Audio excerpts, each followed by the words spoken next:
Hundreds of Coeur-d'Alene teachers and staff are waiting to see if they will still have jobs next year. Thanks for joining us. I'm Aaron Luna. Coeur-d'Alene Public Schools declared a financial emergency. Our Natalie Grant joins us live from Coeur-d'Alene. And Natalie, what does an emergency declaration mean for the district? Well, Aaron, that's right. I'm outside here of Ramsey Elementary School, which is one of the 4 schools that the superintendent identified today could be closing their doors if this levy doesn't pass next month. Now, the others that were noted today were Bryan, Dalton, and Borah elementary schools. And although there was no specifics that were given on which 2 of those schools could be closing their door. Now, as far as the declaration goes, the main goal behind this declaration today was to give the district the ability to let their teachers know that they may not have a job at some of these schools in the fall. Now, as they want to let them know as soon as possible there.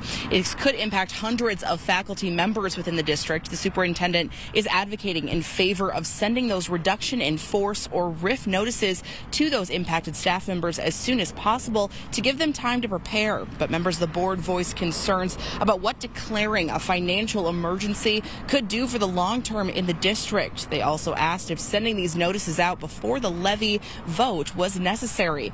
Now, leaders from the district say that if this levy does not pass, the declaration will need to be put in place anyway, and getting a head start on the process will allow them to be as transparent with their staff as possible.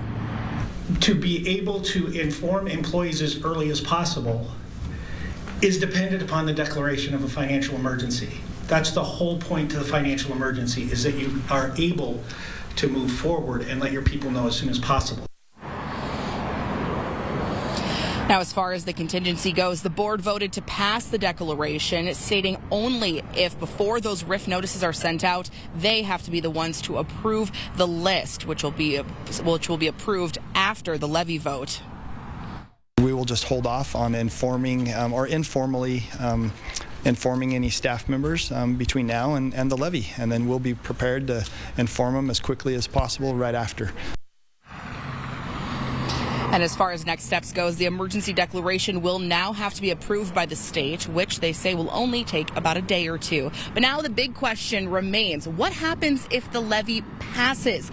Well, there's a meeting that's already on the books for May 17th, which is the day after the election. And at that meeting, the board could just take that declaration off the books with no consequences. And just a reminder for all those voters out here in Coeur-d'Alene that election is coming up here on May 16th. Reporting live in Coeur d'Alene tonight, Natalie Grant, 4 News Now.